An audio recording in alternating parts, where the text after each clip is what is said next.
मानते हैं, कहते हैं, समझते हैं।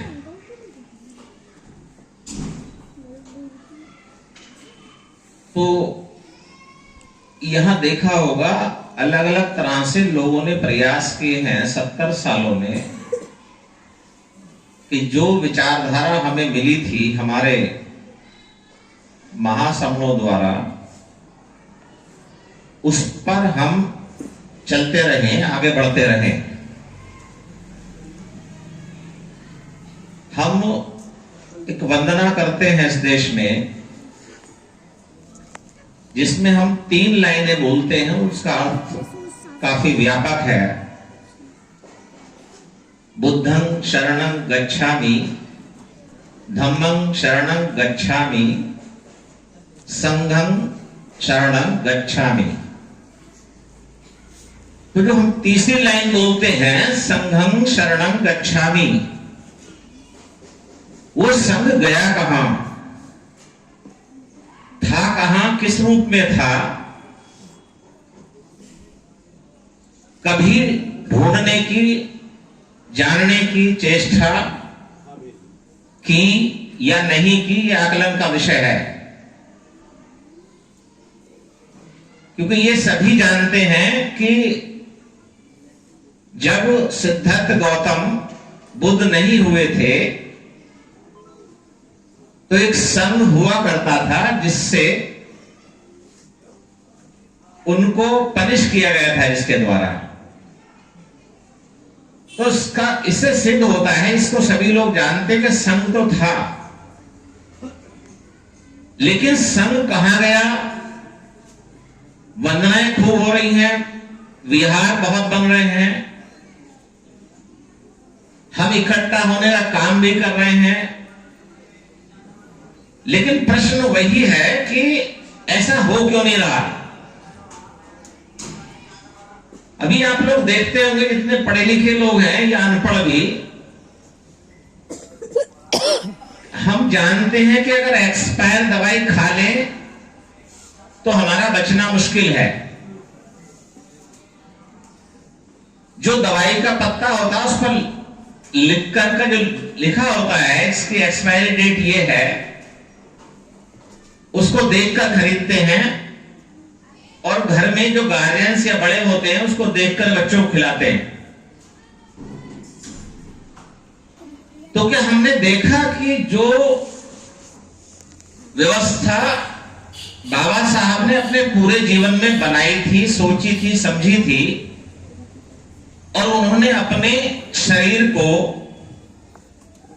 ऐसे शरीर को जो लास्ट में बड़ा व्याधिपूर्ण हो गया था, इंसुलिन के इंजेक्शन लगा लगा के रात रात भर लिखाई पढ़ाई की, जो अधिकार संविधान में लिख करके दिए,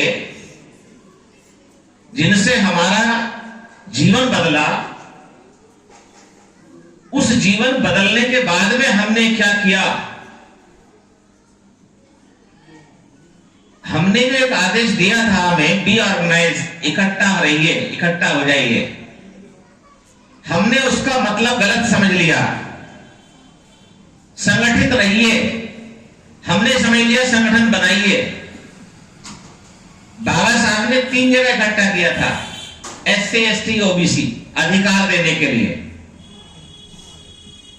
हमने क्या किया, पहले एक संगठन संगठित करने के लिए, फिर दूसरा संगठन संगठित करने के लिए, फिर तीसरा, चौथा, पांचवा, और आज की तारीख में 29 लाख हैं। तो हमने उनकी बात को माना या हमने उनकी बात को उल्टा मान लिया। क्यों? क्योंकि हमें आनंद आने लगा मंचमाला पद प्रतिष्ठा में। लोग सम्मान करते हैं, जय जयकार करते हैं। हम ये भूल गए ये जो चीजें थी किस लिए। तो आज 29 लाख संगठन हमारे लिए एक्सपायर दवाई हैं। एक निश्चित समय तक, जब तक इनका परिणाम आ रहा था, तो हम सभी लोग किसी न किसी संगठन में काम करते थे, चाहे जाने में या अनजाने में, क्योंकि तब तक संघ की जानकारी हमें पुनः प्राप्त नहीं हुई थी। लेकिन अब 33 माह से संघ पर रोजाना बात होती है, जानकारी हो गई है, हमें एक ऐसी बूस्टर डोज मिल गई है जिसका प्रयोग करेंगे, हम खुद भी सशक्त होंगे और हमारा पूरा समाज भी सशक्त होगा। तो अब संघ का नियम है कि जो भी एक्सपायर दवाइयां उनको बंद कर दो खाना, क्योंकि जो खाएंगे उनका निश्चित है मरना। अब ये आप लोगों को तय करना है कि हमें उस एक्सपायर दवाई को खा के मरना है या संघ रूपी जो प्राकृतिक दवाई हमें मिली है, जिसको खोज के निकाला गया है, उसमें रह करके अपने आप को या अपनी जो औलाद है जिसे हम बहुत प्यार करते हैं, बहुत कोशिशों से पालते पढ़ाते लिखाते हैं, उसे सुरक्षित और संरक्षित करना है। यह तय आपको करना है, इसके लिए कोई और नहीं आएगा। 70 साल से एक मंच बना होता है, सामने कुछ लोग बैठे होते हैं, कुछ लोग सुबह से शाम तक एक ही बात बताते हैं, बाबा साहब ने ऐसा कहा था, इस पेज नंबर, इस पंक्ति नंबर में लिखा है।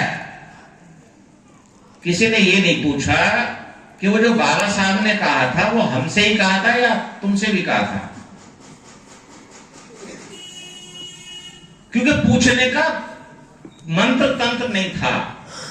एक व्यक्ति कोई प्रश्न करता था, उसको निकाल के बाहर कर दिया जाता था, उसको समाज विरोधी घोषित कर दिया जाता था। लेकिन 33 महीने के प्रयास के बाद समण संघ आंखों में आंखें मिला के पूछता है, एक एक शब्द एक एक लाइन पर पूछता है कि बताइए सही क्या है, गलत क्या है। जो सही है उसको करिए, जो गलत है उसको त्यागिए। वक्त आ गया है, तय करना है आपको इस ठंड सर्दी में यहां बैठ करके कि आपको समण संघ में काम क्या करना है। संघ से आदेश मुझे मिला है कि संघ काम कैसे करता है। उससे पहले यह समझ ले संघ काम क्या करता है। संघ एक काम करता है, वो क्या काम करता है?